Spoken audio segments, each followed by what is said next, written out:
Il est 7h45 sur Sud Radio. Sud Radio vous explique comment fonctionne le blocus de la bande de Gaza. C'est Israël qui a décidé, en riposte évidemment, à l'agression des terroristes du Hamas, de couper l'électricité, l'eau et d'empêcher tous les approvisionnements en carburant, en alimentation de ce territoire palestinien qui est le bastion du Hamas. Nous sommes avec le colonel Père de Jong, qui est ancien colonel de l'armée française, fondateur de l'Institut Thémis et puis expert en géopolitique. Bonjour colonel Père de Jong. Bonjour. Bonjour. Comment fonctionne ce blocus alors total de Gaza? Comment peut-il fonctionner? D'abord, il faut voir la géographie qui est très importante parce que Gaza, c'est un petit pays, en gros 350 km², donc c'est vraiment très petit. Et puis, vous avez, sur les 4 parties, Israël ne peut contrôler que 3 parties. La partie Est, où il y a un mur, la partie Nord, où il y a un mur, et la partie Ouest, où il y a la mer, mais qui est contrôlée par la marine. En fait, vous avez comme une sortie qui est en direction de l'Égypte, au sud à Rafah, et qui permet en fait une évacuation par le sud. Donc, ce qui va se passer, c'est que le blocus ne peut pas être total. Le blocus ne peut concerner que certaines catégories de choses. Donc ça concerne 2 catégories. La première, c'est des transits de personnel. Ils vont fermer la frontière totalement, ce qui veut dire que les habitants de Gaza ne pourront pas aller travailler ou se déplacer vers Israël, ce qui est très important pour le fonctionnement économique de Gaza, parce que Gaza n'a pas une économie en soi.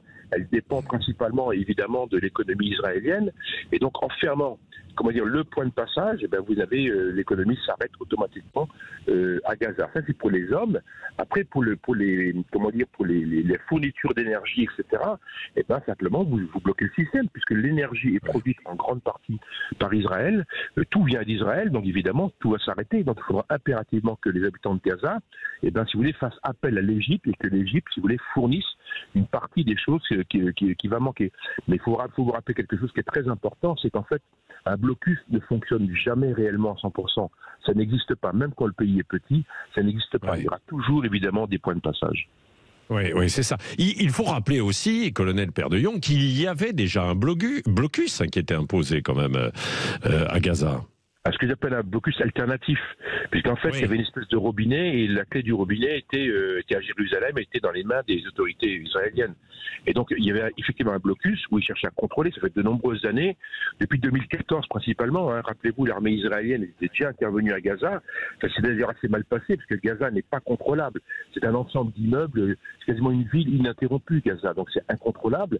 Et donc ils s'en étaient retirés et ils avaient décidé de cantonner Gaza dans une espèce de système, dans une boîte fermée, en construisant ce mur qui théoriquement était impénétrable, infranchissable, puisqu'il était surveillé par les moyens électromagnétiques. On voit bien que ça n'a pas fonctionné. Donc une fois de plus, si vous voulez, ces notions de blocus sont des notions très politiques, mais pratiquement c'est extrêmement difficile. Oui, Père de Jong, sur une autre question, le système de défense d'Israël est particulièrement réputé. On dit que c'est l'un des meilleurs au monde aussi, avec les services secrets que l'on évoquait en fait tout à l'heure. Que s'est-il passé, même si aujourd'hui on n'a pas tous les éléments de réponse, mais selon vous, colonel Père de Jong? Alors j'aimerais bien le savoir. Je pense que les Israéliens sont en train de faire une enquête très sérieuse sur le sujet, parce qu'il y a 3 niveaux. Le premier niveau, si vous voulez, les Palestiniens, enfin en tout cas le Hamas, a saturé le système, le dôme de fer. Vous savez, Israël est protégé par un système qui s'appelle le dôme de fer et qui est capable de prendre plus d'une centaine de trajectoires en même temps. Là, ils ont lancé des milliers de roquettes, ce qui veut dire que le système était saturé et donc certaines roquettes ont pu tomber. Le deuxième point, si vous voulez, il y avait des vacances. Donc évidemment, l'armée Tsahal n'était pas en alerte. Ils étaient en vacances, comme ça se passe partout. Comme, imaginez un week-end de Pentecôte ou un week-end de 15 août en France. C'est la même chose. Donc ils sont pas là. Donc le problème, c'est que les temps d'alerte, ils n'ont pas été prévenus. Et ça, c'est le troisième sujet. C'est que je pense que les Israéliens, ça c'est mon avis personnel, mais je pense que je le partage avec d'autres, c'est qu'ils avaient mis le paquet, comme on dit, si vous voulez, sur tout ce qui était électromagnétique, tout ce qui était détection électromagnétique.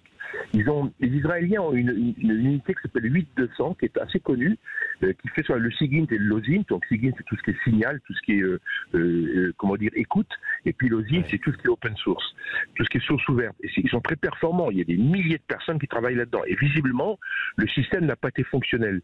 Les informations, les signaux faibles, les avis, quand les Américains leur disent, ou on dit que l'Égypte avait informé Israël, etc., on voit que le système n'a pas fonctionné, n'a pas été réactif, et donc c'est laissé faire. Et donc le troisième niveau, qui était l'alerte, je dirais, technologique, elle n'a pas fonctionné. Oui, oui, c'est ça. Alors maintenant, dernière question, évidemment, Israël, par la voix de Benjamin Netanyahou, a annoncé une riposte massive qui a démarré déjà. Est-ce que le Hamas peut survivre à la réaction de l'armée israélienne de Tsahal? Alors oui, évidemment, parce que je pense que le Hamas, c'est vraiment un truc de combat, c'est un groupe de terroristes, si vous voulez, mais évidemment de combattants. Donc ils ont bien sûr anticipé la réaction d'Israël. Donc aujourd'hui, Israël est en train de détruire systématiquement tous les locaux et tous les emplacements qui ont été identifiés avec des missiles de croisière. Pour faire court, si vous voulez, le Scalp ou le Storm Shadow que vous connaissez, c'est des engins qui sont extrêmement précis. Donc si vous voulez, vous mettez une coordonnée GPS et ça tape sur l'engin. Donc aujourd'hui, je pense que Israël va détruire systématiquement toutes les installations du Hamas. Elles sont relativement nombreuses. Alors évidemment, il y aura des dommages collatéraux par la force des choses. Le deuxième point, c'est qu'ils vont s'attaquer à l'infrastructure. Parce que le Hamas ne doit pas circuler. Il circule par deux niveaux. Un, par les routes et deux, par les tunnels. Donc il va procéder à une destruction systématique de tout ce qu'il a comme information, de tout ce qu'il peut faire pour éviter que le Hamas se mette à bouger quelque part. Donc c'est ça qu'ils sont en train de faire aujourd'hui. Alors on verra la suite. Neutraliser totalement, quoi. Voilà, c'est ça. Merci, colonel Père de Jong, ancien colonel de l'armée française et fondateur de l'Institut Thémis, pour toutes ces explications.